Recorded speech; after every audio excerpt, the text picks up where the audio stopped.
This is an explanation and commentary on Boulder Town Super League, Honkai Star Rail's first limited time event. I have clickable chapters, so skip to wherever you want.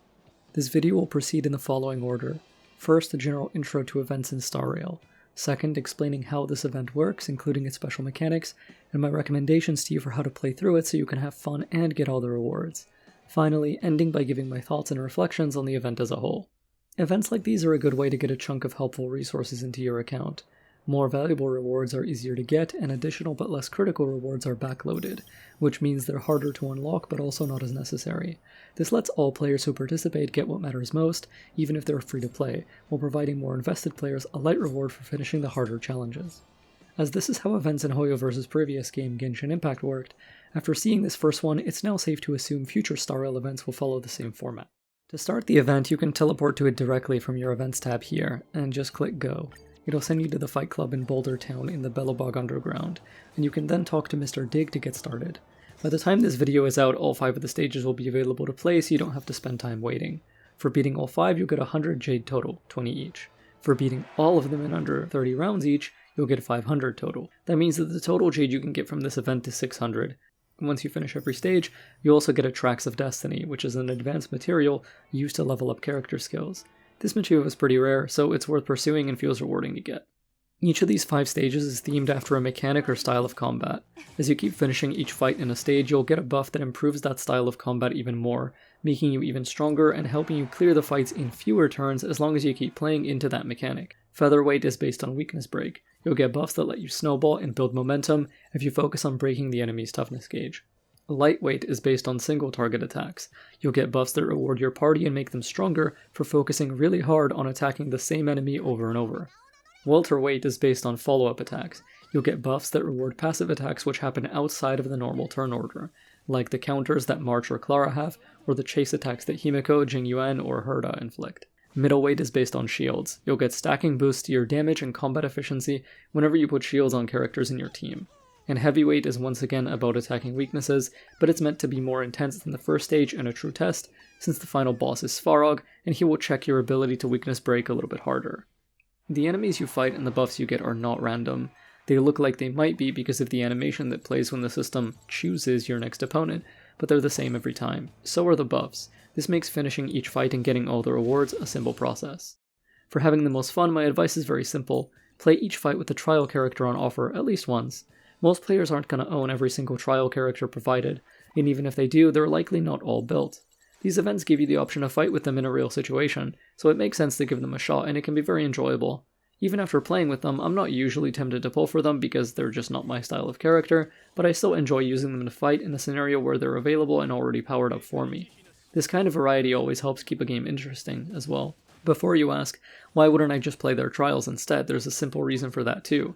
Not every character available to try during events will be up on trial that patch, but even if they are, the trials are less representative of a real gameplay scenario than these combat events are. If you're wondering why, it's because those trials force you to use preset characters for the whole party, not just the one you want to try. Meanwhile, trial characters in these combat events are ones you slot into your existing teams, which means you get a clearer idea of how they actually play and fight in your account. Much better, right?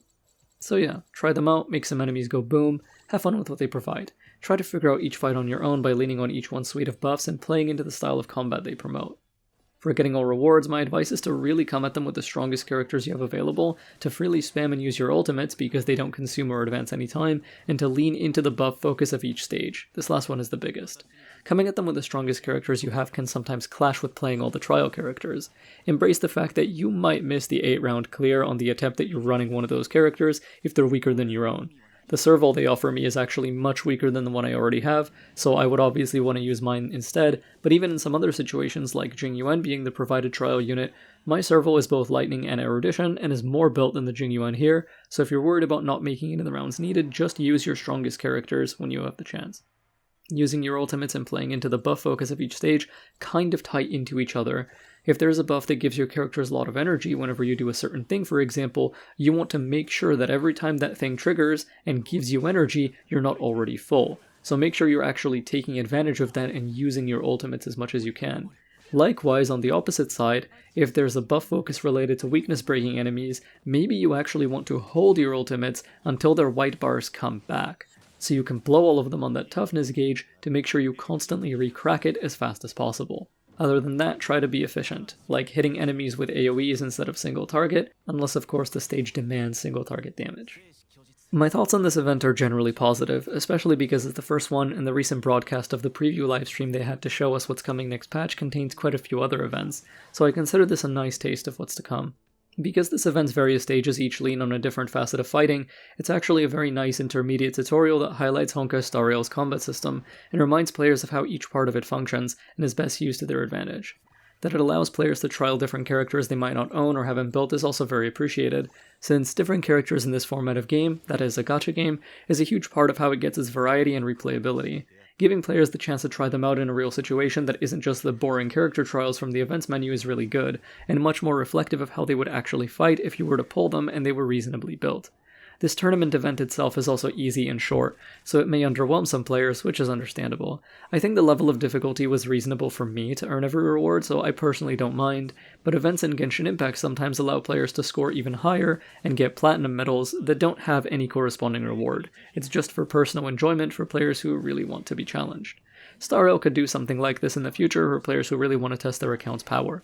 Also, I didn't like that it was time-gated, and each subsequent stage only unlocked per day, so we had to wait 5 whole days to play them all. This really cuts the momentum of a player who's enjoying themselves, but this is nothing new, and just how this kind of game and event typically operates.